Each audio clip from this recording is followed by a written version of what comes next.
So, to start off as a sort of introduction to your history in the literary world, you started off writing fan fiction, am I correct? Can you tell me a bit about how one goes from an ordinary person writing fan fiction to an internationally renowned author? It's a journey. I started writing fan fiction. My best friend had gone to medical school.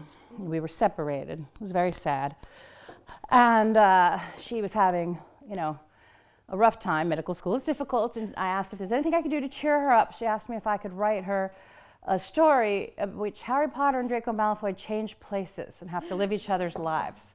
So I did, and sent it to her, and she said, "Oh, this is fan fiction. You should put it on the internet." So that was my introduction to fan fiction. And I enjoyed writing it. It was really fun. I was also a journalist at that time, so I was spending most of my time writing nonfiction, some of my time writing fan fiction, but I'd always wanted to write books.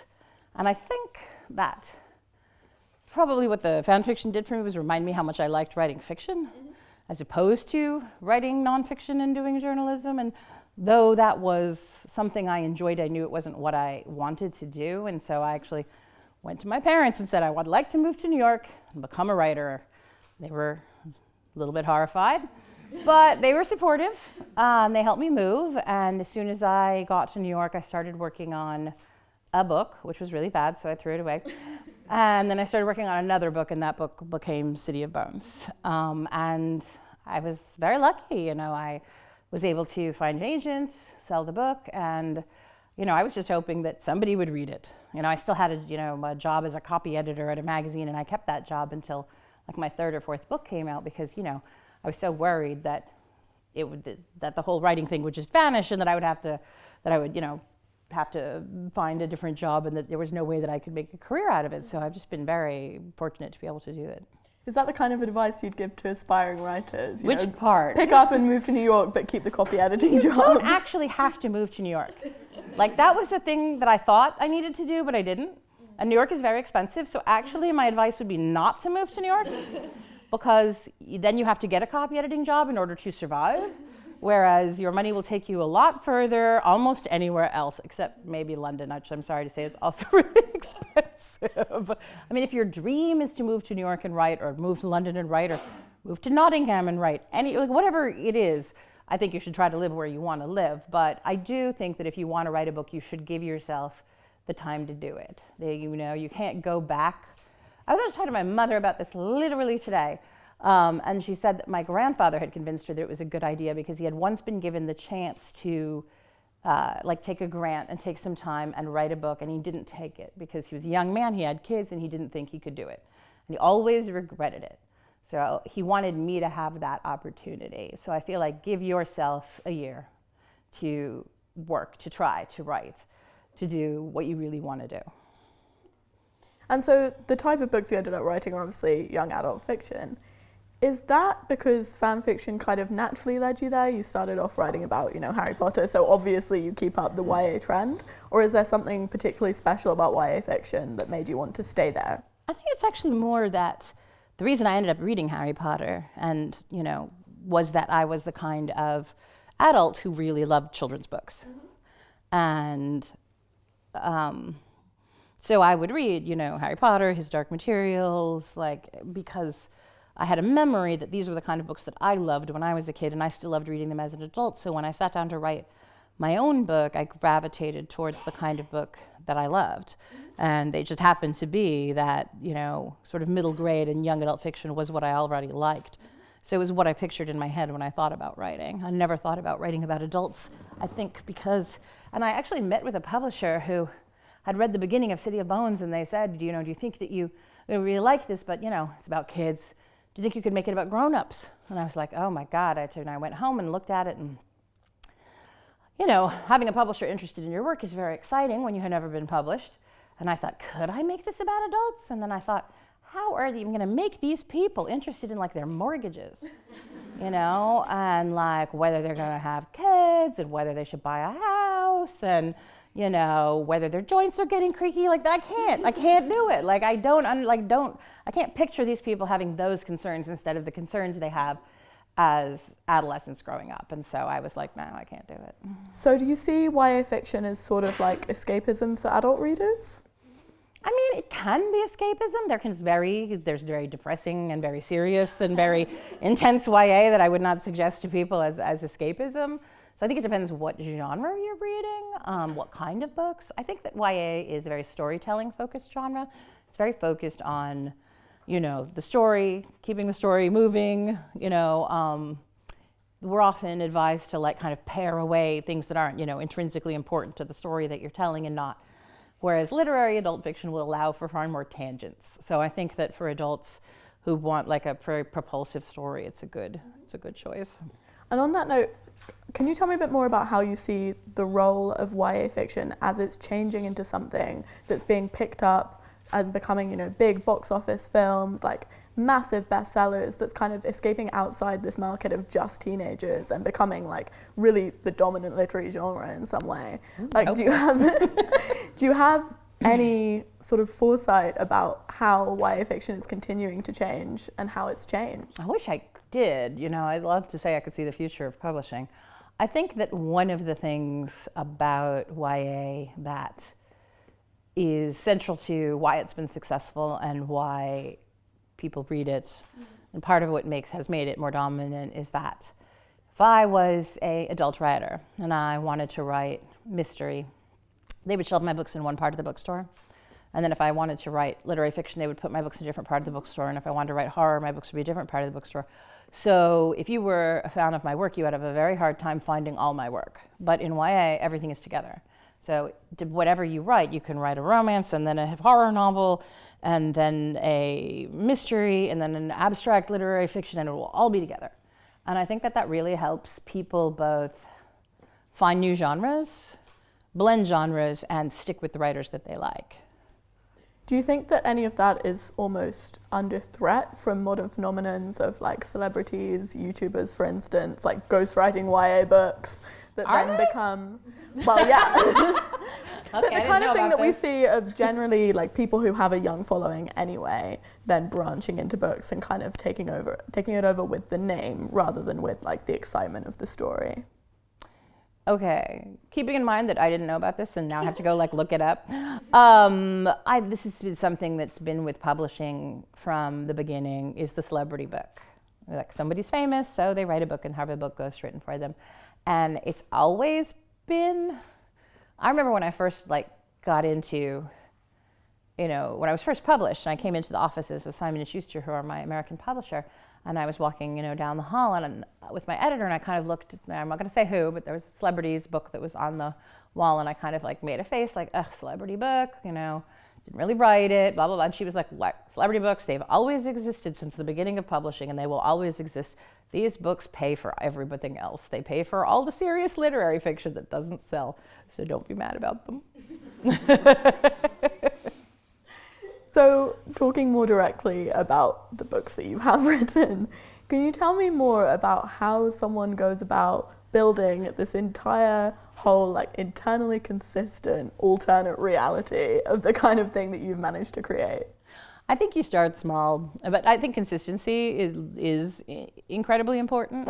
You want your world to make internal sense so that someone who is reading your what my work would be called would be contemporary fantasy, meaning this is fantasy that takes place in our world, but there happens to be magic. Like Harry Potter, a high fantasy would be something more like George R.R. Martin, where it's a completely other world that you have made up from scratch. But either whatever kind of fantasy you're writing, it has to be internally consistent, and the rules that govern your fantasy world have to be consistent so that someone is going to know, as they read Lord of the Rings, and, there's not going to be a part where Frodo's like, I'm tired of carrying the ring, I'm just going to bury it. You, the reader, know that won't work. You're like, I've already been told you have to destroy it in Mount Doom, nothing else is going to work. So you need to know those rules so that the rules have to stay consistent. You can't suddenly change them on us. Someone else who isn't Frodo can't come along and be like, I'll be the ring bearer, because you're like, no, that guy's going to get corrupted, because we already know how the ring works. Starting from, I think you kind of start small and be like, who are my characters? What is my story? What is the magic of this world? How does it affect them personally? And then you kind of build out the magic from how does it affect my people to how is the world, structured, and how is this what are the rules of magic that govern this world? What is the cost of magic? What does it mean to do magic, and what does it cost you to do it? Because you can't, you don't want to build a world where magic is just snapping your fingers and there's no price for it, because then everybody can do all the magic and there's no limitations that are built in. So you want to figure out what your limitations are and build those in. And yeah, as you said, stay consistent. I mean, how do you do it? Lots of notebooks, lots of keeping track of everything and then checking what you're doing against previous things. I have an assistant, and we also have a giant, massive binder of all the rules and all the history and all the names and all the swords that have names and horses that have names and people that have names. So, do you often find yourself tripping over your own rules? Do I find myself what? Tripping over your own rules. Yeah. I'll be like, oh, okay, well, maybe we can try this. And, Emily, my assistant, will kind of look, we'll check, and she'll be like, oh, no, we've already said that it's impossible to, do this kind of rune at midnight on a such and such, so we have to go back and figure out some new other way of doing it, because you can't break your own rules. So why stick to fantasy? I don't know. I love fantasy. I've always enjoyed writing it. I love the allegorical power of fantasy, the way that, magic stands in for things in the real world. That, there is a time, one of the things about writing about adolescence, there's a time in your life where you feel like maybe, your parents aren't really your parents, or you're some kind of monster. In fantasy, all that stuff is actually true. Your parents aren't really your parents. They may be monsters. You may be part monster too. What does that mean? What's the allegory that we're dealing with there for real life? So I love that aspect of it. And also there's some part of me when I'm writing realistic fiction, which I've done once or twice for short stories, I'm just like, what happens? If zombies aren't going to burst into this party, then I don't know what's what's interesting about it. So I think, you tend to write what you love to read, and I love fantasy. I'm not ruling out that I will ever write, literary fiction, but you got to stick with what you enjoy. How do you manage to keep up the sort of inspiration necessary to write such a long-running series of fantasy books that somehow manage to stay relatively consistent with each other? Because I realise because obviously they're split into different series, but you have this overarching world. I think in part it is splitting it into different series. I think if I had started with the Mortal Instruments and written 19 Mortal Instruments books, I would be exhausted. I wouldn't be able to figure out what could be new or what could happen, because you don't want the same things to happen to the same people, and you want the things that happen to them to be new, and you want to also explore different aspects of your world. Partly it's that I built the Shadowhunters world to be global, on purpose. And I remember it was something that I love Buffy the Vampire Slayer. I don't know if any of you guys, yeah? All right, good. Just a few people like it too. But one of the things that always bothered me was that Buffy appeared to be dealing very locally with an obviously global problem. There was only one of her, and she was in Sunnydale, but there were vampires all over the world, so I couldn't figure out what was happening in Moscow. Was everybody just getting eaten? So mostly they dealt with this by not ever addressing it.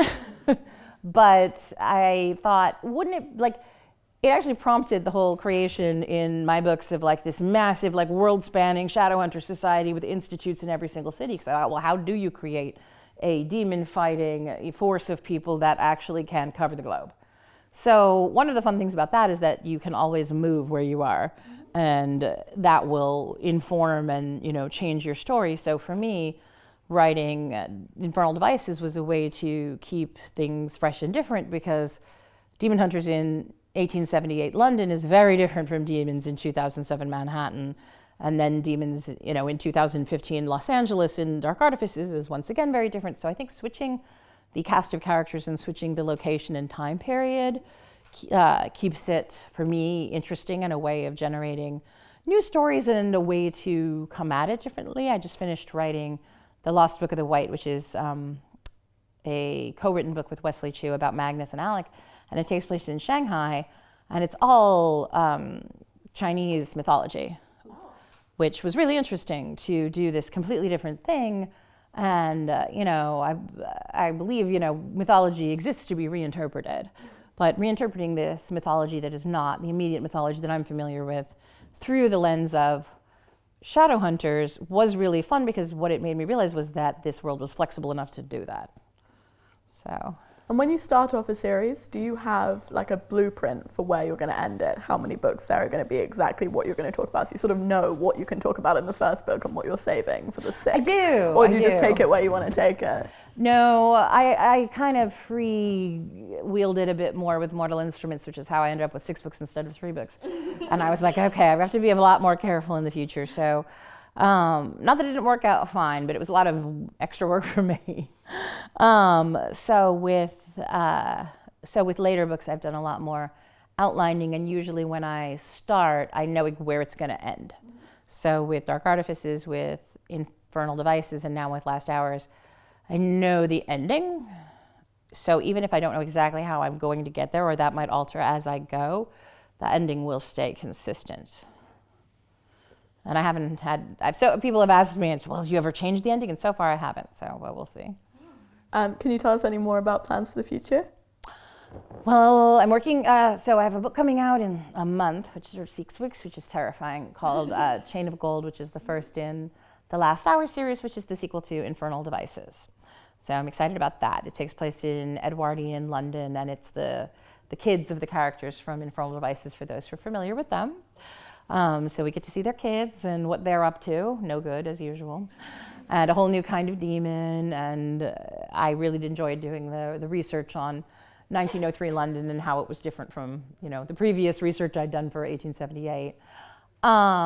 And then I have my first adult book coming out. So that is high fantasy, so more like Game of Thrones type thing, which is set in a invented city called Castellane, and is coming out in the next year in 2021. So the first time I've written books for adults. I know, whenever I say adult books, people look at me like I'm saying adult films, and I'm like, it's not the same. This is just a book for grown-ups. It's not racy. It's a fantasy book, and it's been really interesting writing about characters who, I didn't go up that far. Nobody's interested in their mortgage. These people are like in their early 20s, but it's still a big change for me to go up in age so much. Why did you decide to make the switch?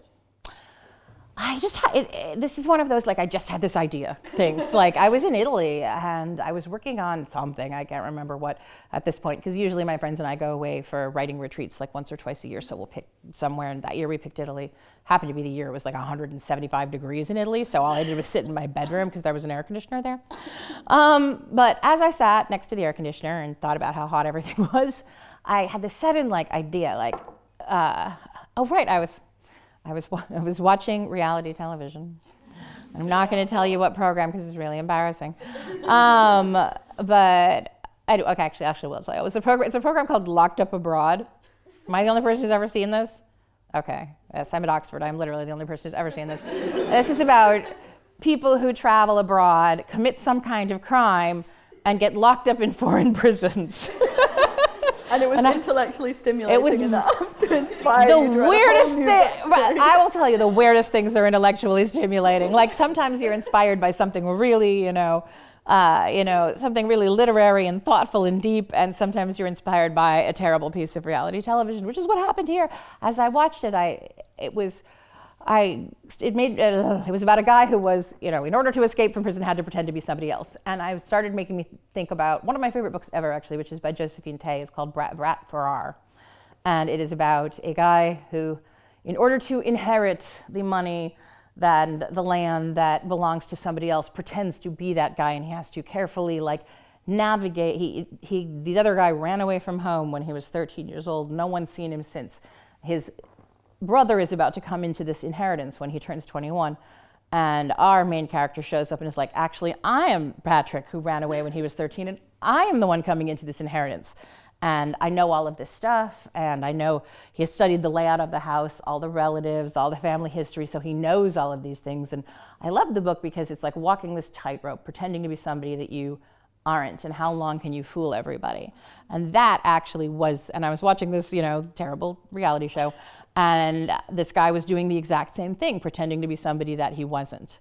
And I was like, I have this sudden idea that just popped into my head about this guy who is hired by a royal family in this city to pretend to be the crown prince, and must learn to walk like him and talk like him and look like him, but, isn't him, and what happens. And so that became Swordcatcher. So it was really just like one of those flash of inspiration, sit down, scribble a whole bunch of notes things.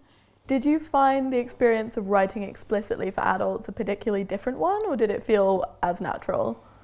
I mean, you've written so many young adult books that surely... It is different. It is different because the concerns of adults are different than the concerns of teenagers. And I've also written middle grade, so that's for like 8 to 12-year-olds. So doing that, which I did with my friend Holly Black, we wrote a series called the Magisterium series, which is about a boy who starts the book at 11 and ends the series at 16.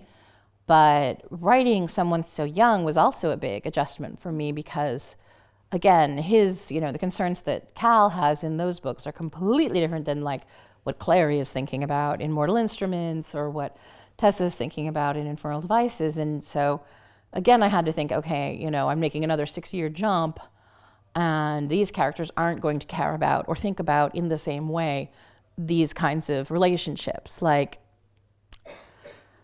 if you took Jace or Clary or let's think Jace, who is very focused on his relationship with his father and his thoughts about his parents, and you aged him up to 25, suddenly he would seem a little developmentally delayed. Why is he so focused on this stuff with his parents? Why hasn't he gotten over it yet? At 16, you understand why this focus is so strong. He's figuring out what kind of person he wants to be. At 25, you more are the person that you are going to be. And so you are dealing with your identity in a completely different way. So that was something I had to get used to. So moving back towards, the reception of your most famous and most celebrated books, given that you started off taking inspiration from others so directly yourself, how do you feel about the adoption of your characters, your ideas, whether in fan fiction or wherever, by other people? What's your relationship to that as someone who's got such a unique experience of it, I think? I like people writing fan fiction. I mean, I think it's when I did it, I wrote fan fiction for Harry Potter and I wrote fan fiction for Lord of the Rings. I know. Mm-hmm. And I loved Lord of the Rings. That's why I did it. So to me, it's a compliment. Like, if you care enough about something, you're going to write fan fiction about it, then you must care a lot. And so I appreciate that. So it's never bothered me at all.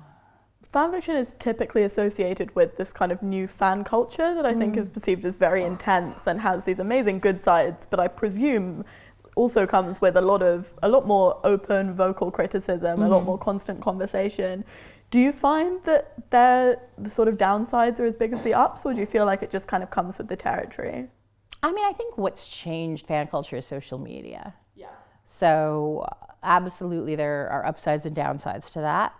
I think there are great things about artists being more accessible, but there can also be this kind of idea that if you band together in groups and you scream enough at an artist, you can make them do the thing you want. And so certainly I've seen a lot of artists that I like chased off the internet because they can't handle that kind of pressure that is become really negative. And I think that so I remember reading somewhere online, someone said, we really have to move past this can I speak to your manager mode of interacting with artists, because it does feel like that sometimes. If people want a thing, they will band together and they will start yelling at you about why the thing that they want, and as the artist, you know why they can't have the thing they want. You know why you can't do it. And you can't even explain why you can't do it, because you can't say, look, that character's going to die. So I can't give you this world that you want in which you want him to be a professional clown. It's not going to happen because they're going to die. They already died. I already wrote the book. It's coming out. That's it. There's nothing I could do. But that's not how, I think, to fans sometimes it feels like, well, you have a pipeline to the artist. Surely they can do it whatever you would like them to do. And their job as the custodian of this world is to listen to input. And the customer is always right. Right, and the customer is always right. And I'm like, well, but that isn't exactly how art works. Because in part, your job as an artist is to give people what they don't know they want. So you can't work that way.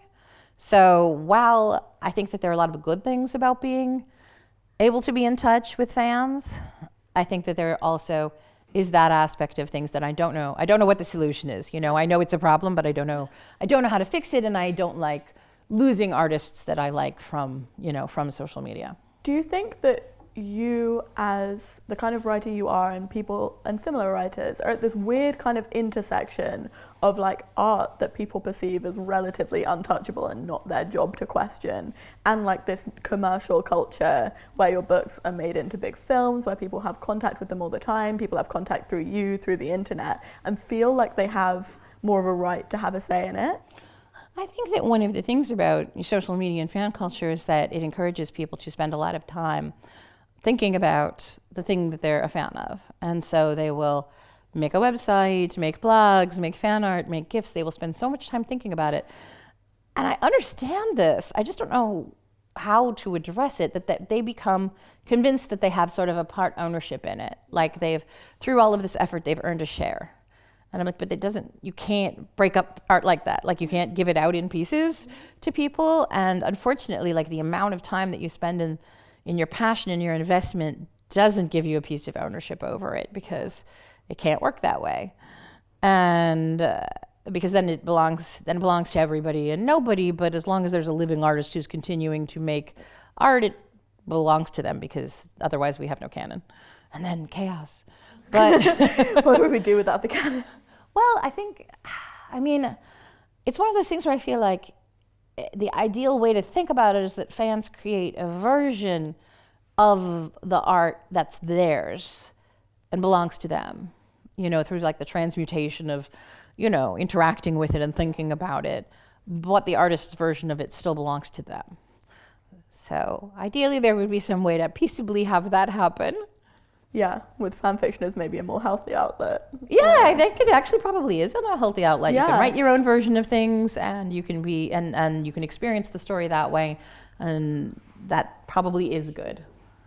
So with your books being made into films, series, etc., do you feel like, in the same way as when people adopt the stories themselves in writing fan fiction or whatever, that it's kind of become something different, that's not really the same thing as your book series, or do you see it all as part and parcel? I mean, I've had a film made and a TV series made. I mean, I don't know. I'm trying to think.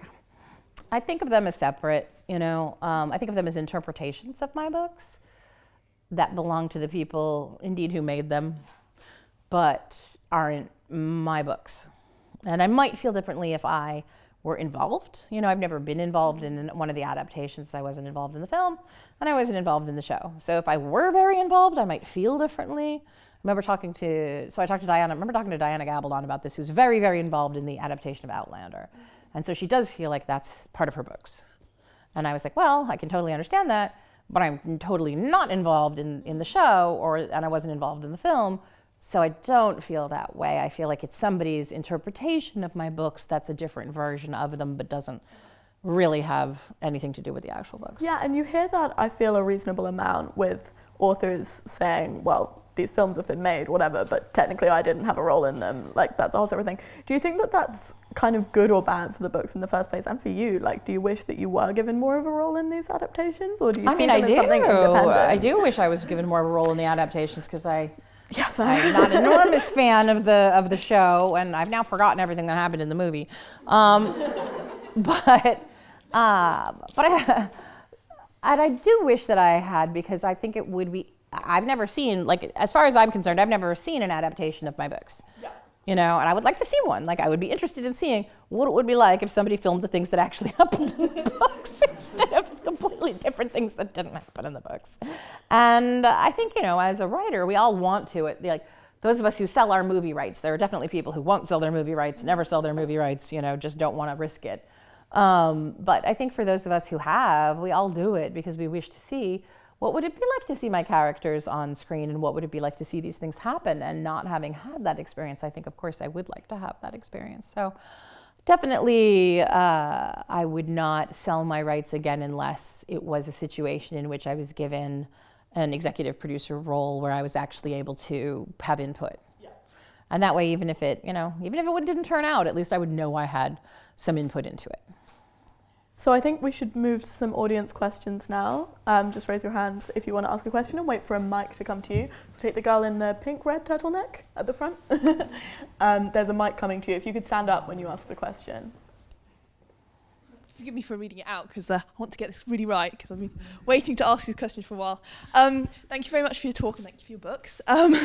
So it seems to be that in more recent books of yours you've become progressively more confident in presenting certain modern perspectives, in particular like to do with sexual ethics.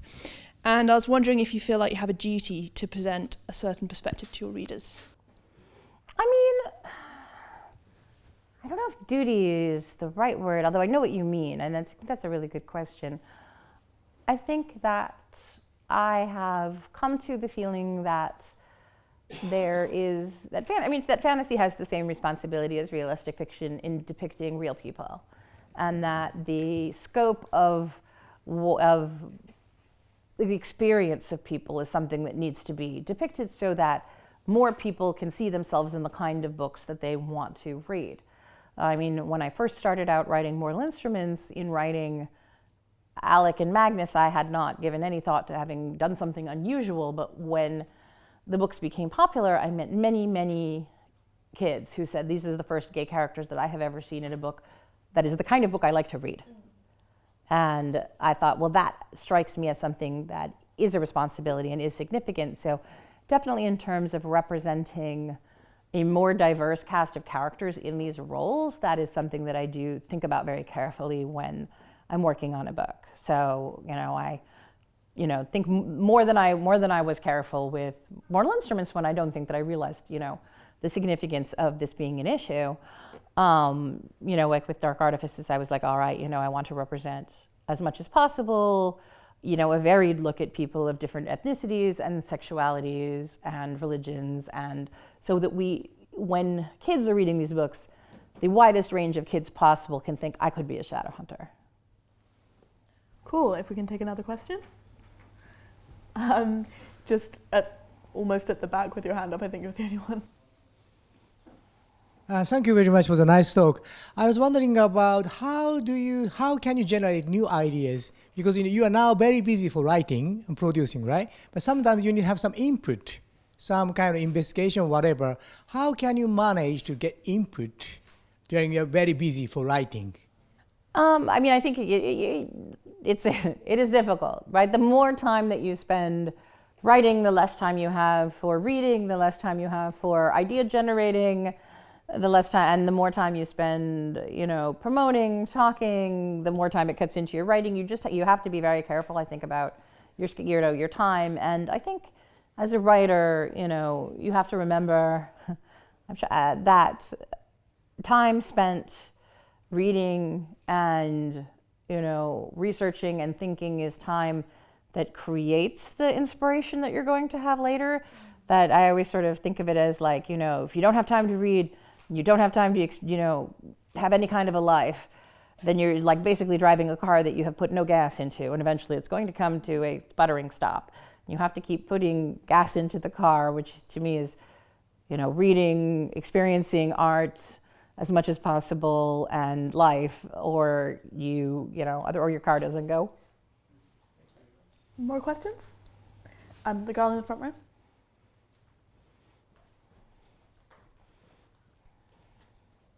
Hello, you mentioned how you got your inspiration for your new adult book. Can you maybe talk about how you were inspired to write your other series, like The Mortal Instruments or The Infernal Devices? Was it the same kind of like random inspiration, or was it more like a longer process of thinking through these ideas? So inspiration is an interesting thing, but with Mortal Instruments, I had already been thinking, like even before I moved to New York, I thought I want to write, something about a group of teenagers who fight demons. So I already knew that, but I didn't know any details, and that's not going to get you very far because that's a lot of things. So it was not until I visited a friend of mine who worked at a tattoo shop on St. Mark's in New York, and she showed me her art. She had all these very beautiful designs, and she's actually the one who eventually wound up designing the runes for the books and for the television show.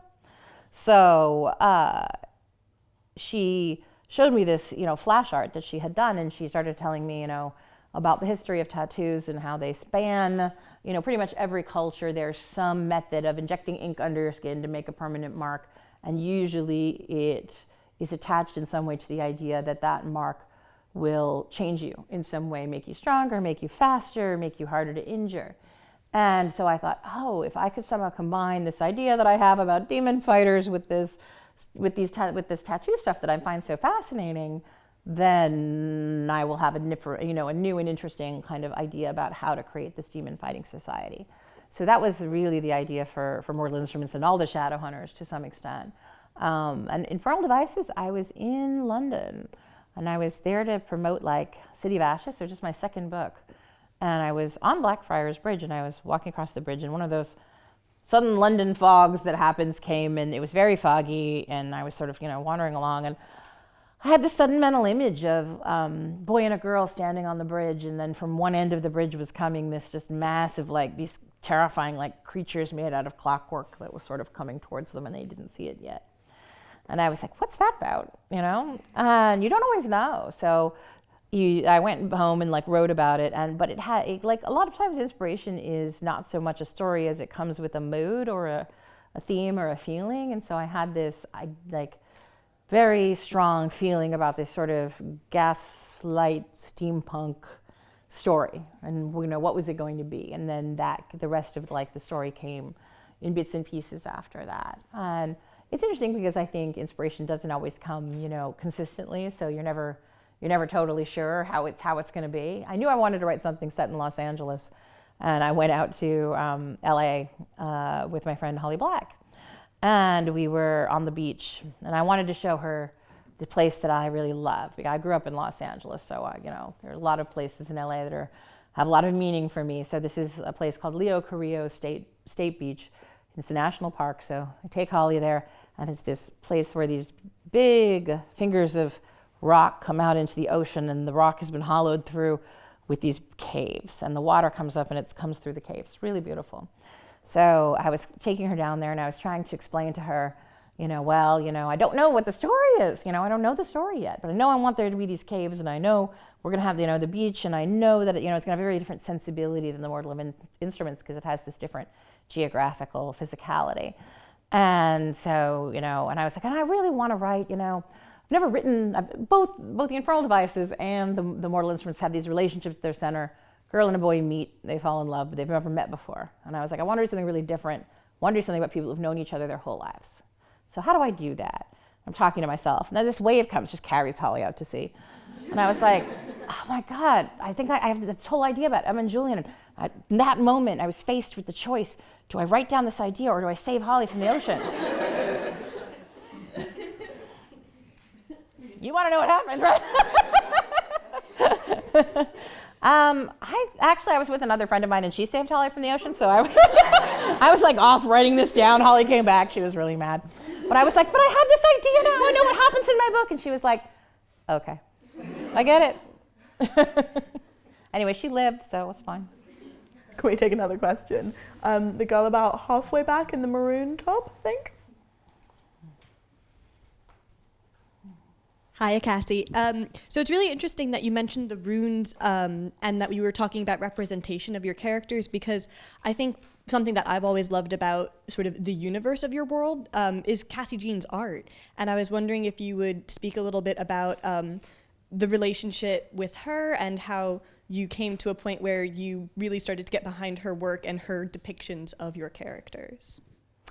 So Cassandra Jean is an illustrator that I've been working with for years now, and I just came across her. This is one of the things that I think of as a great positive of the internet and social media, is this person pops up in my Twitter feed and is like, I did a picture, and I was like, oh, okay, and I went and looked and I was like, this is amazing, professional quality art, totally amazing. And then I went and looked at her other work, and I just thought it was all incredible. And what struck me was, many people have done all sorts of different beautiful fan art that I love, but what she had done was she drew the characters exactly the way I pictured them, exactly. And I was like, oh my God, this is exactly how I picture them, and how I've always pictured them in my head is how she draws them.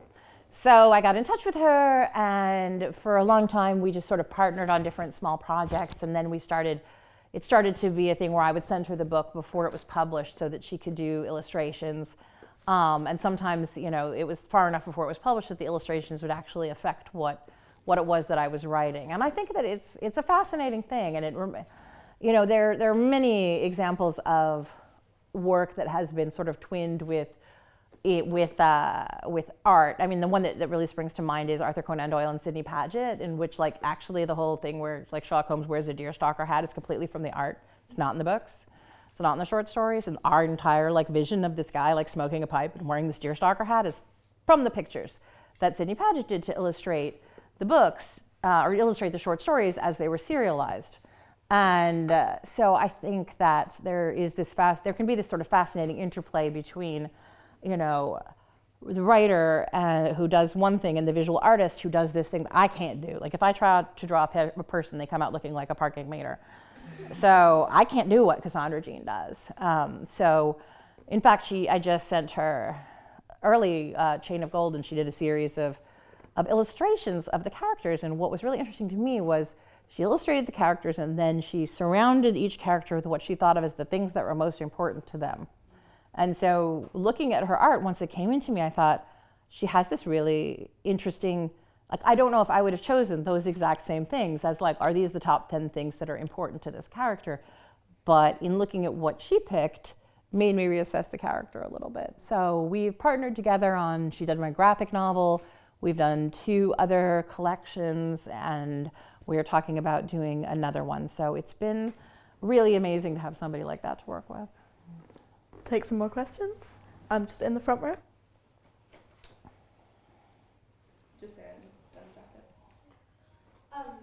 I just wanted to ask a little. Well, yeah, sorry. I just wanted to ask a little bit about like your writing process. So some people spend like years and years and years on like one book, or a year on one book, and like how you day to day go about like writing, and what your sort of habitat and environment for that is. Process. Okay, so I just want to say there's no one process that's going to work for everybody. You know, writing process is pretty personal, and you should take as long as you feel like you need to take. I think for me, I've definitely gotten faster, but that is because I have become more of an outliner. We always say there are 2 kinds of writers. There are plotters and there are pantsers, which means something slightly different American English, but people who like fly by the seat of their trousers, those are pantsers. They just make it up as they go along. And then there are plotters, and those are people who write out everything that happens in the book before it happens. So I'm definitely a plotter. So I will do an outline of the book that's pretty detailed before I start writing it, and that makes the process go much quicker because you have figured out a lot of the kinks and like problems in the plot by writing that outline before you start writing.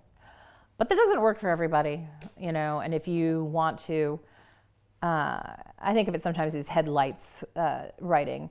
You can only see as far ahead of you as the light illuminates, but it keeps moving forward with you as you go.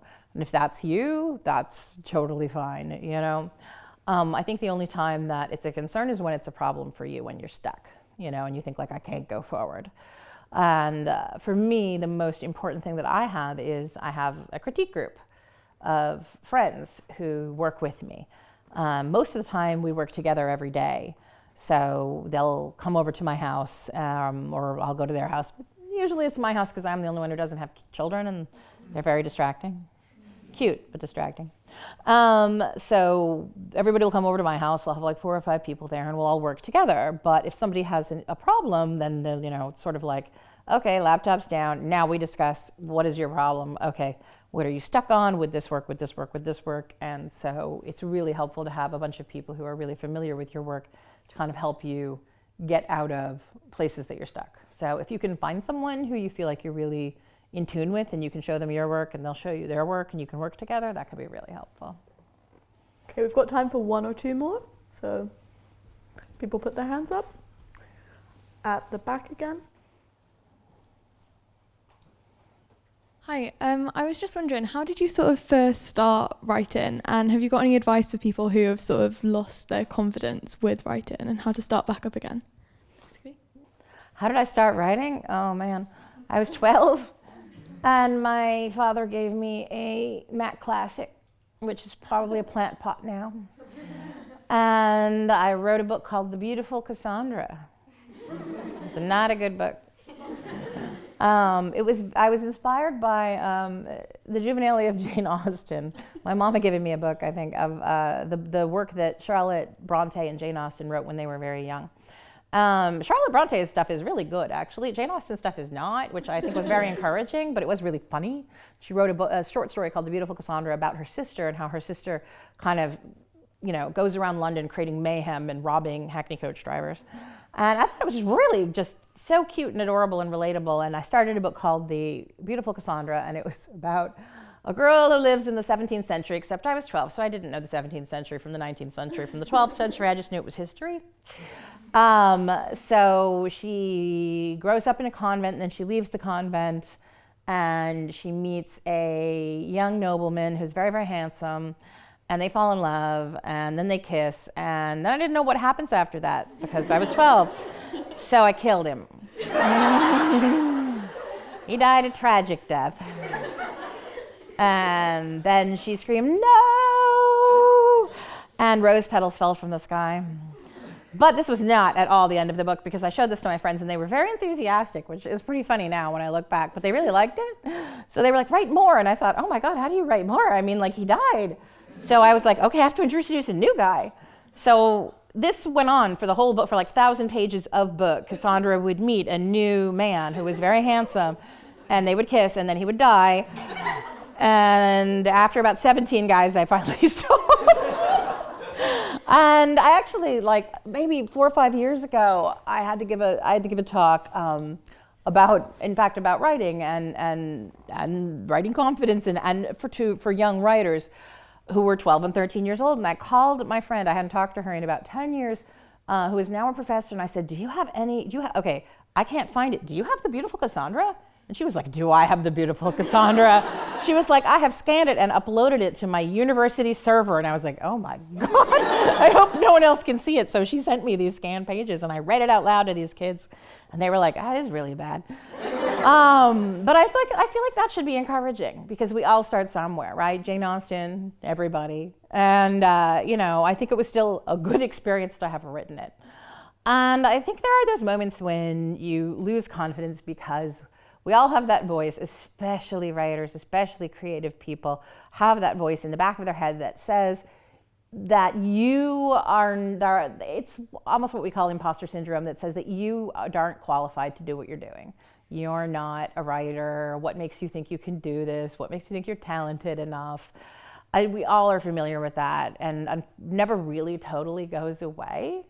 But I can only say that you can, I'm trying to think what the most useful thing that I've ever done is, one thing that helps me is to go online, find 10 books that I think are the best books in the whole world, like the most amazing books. I wish I'd written them. They're so fantastic. They've won the Pulitzer and the Booker Prize. And go and read all the 1-star reviews, people who hated it, and think no book is for everybody, no one kind of writing is for everybody, but nobody else can write what I can write. Only I can write what I can write. Only I can do what I do. So what I do is valuable because literally nobody else can do it. And keep in mind, it is okay if not everybody loves what you do. There will be people who do love it. Well, on that fantastic note, will you all please join me in thanking Cassandra Clare?